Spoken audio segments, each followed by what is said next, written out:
Assalamualaikum warahmatullahi wabarakatuh. Kami dari kelompok 1 Genap, peserta pelatihan dasar CPNS tahun 2021 angkatan 11 yang beranggotakan pertama ada Muhammad Akli,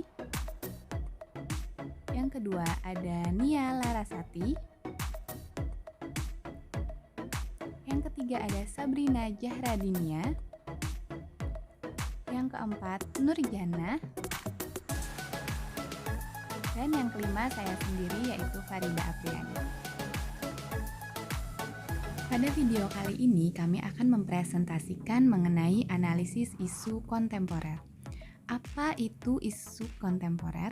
Isu kontemporer ada suatu pokok persoalan yang terjadi pada masa sekarang atau menjadi trending topik pada saat ini. Jadi solusi penyelesaiannya juga harus sesuai dengan masa sekarang, yaitu masa modern.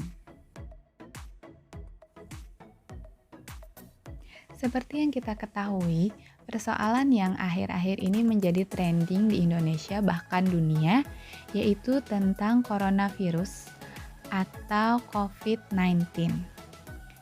Apa sih COVID-19 itu? Sekilas tentang COVID-19 atau virus corona.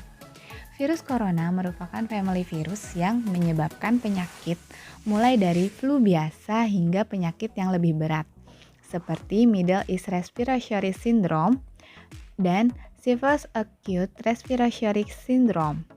Pada 11 Februari 2020, WHO mengumumkan nama virus corona jenis baru tersebut adalah Coronavirus Disease 2019 atau yang disingkat dengan COVID-19.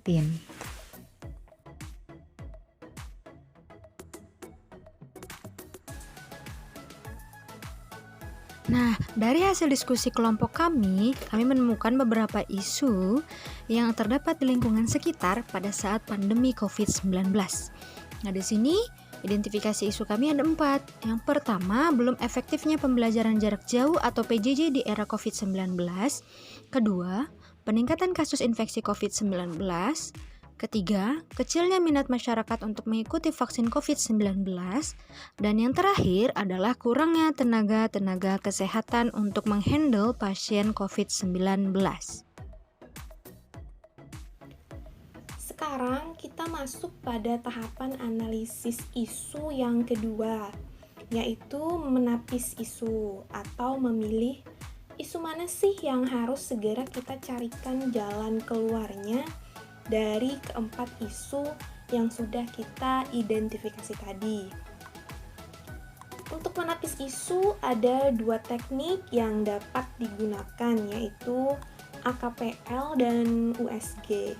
Nah, di sini saya akan menjelaskan menapis isu menggunakan teknik AKPL.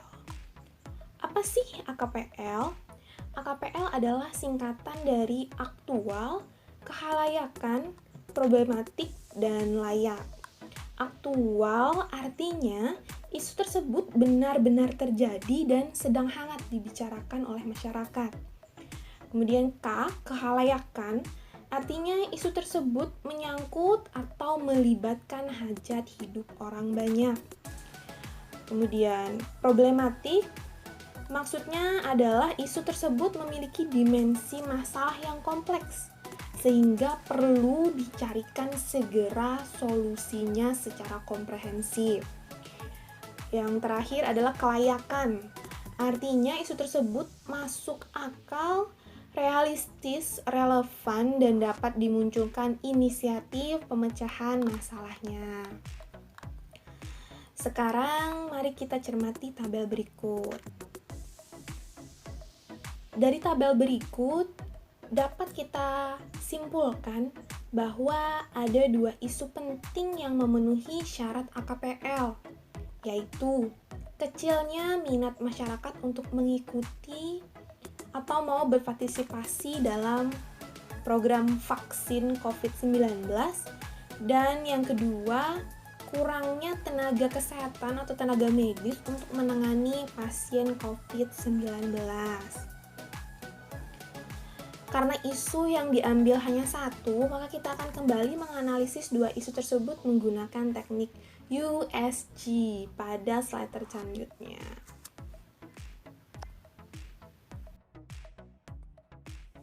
Selanjutnya, matriks pemecahan masalah dengan metode USG. Karena pada saat menggunakan metode AKPL, tersisa dua isu yang sama-sama harus diselesaikan. Jadi kita menggunakan metode USG atau Urgency, Seriousness, dan Growth untuk menentukan satu isu yang akan diangkat pada pembahasan kali ini.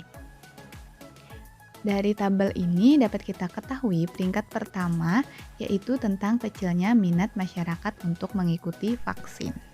Mendalami dan menganalisis isu dengan menggunakan teknik Fishbone terkait kecilnya minat masyarakat untuk mengikuti vaksin COVID-19. Yang pertama, masyarakat banyak mengkhawatirkan terhadap keamanan dan keefektifan vaksin dari isu negatif yang beredar. Yang kedua, kurangnya sosialisasi dari pemerintah tentang vaksinasi dan kurangnya pemahaman masyarakat akan pentingnya vaksin. Yang ketiga, terhambatnya perkembangan pendidikan di Indonesia. Yang keempat, berkembangnya informasi yang tidak benar mengenai vaksin yang tersedia di Indonesia. Adapun analisis dari teknik Fishbone yaitu kurangnya kepercayaan masyarakat terhadap pemerintah terkait vaksin gratis yang diberikan pemerintah guna untuk mendukung pengurangan penyebaran COVID. Kurangnya sosialisasi dari pemerintah kepada masyarakat terkait keefektifan dari vaksin COVID dengan tujuan meminimalisir penyebaran COVID.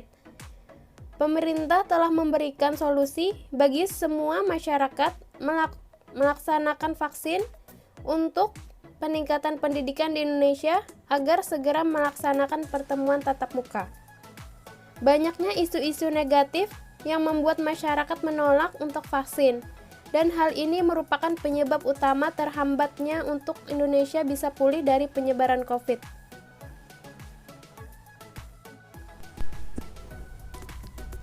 Rekomendasi alternatif penyelesaian isu. Adapun isu yang kami angkat yaitu tingginya angka masyarakat anti vaksin di Indonesia.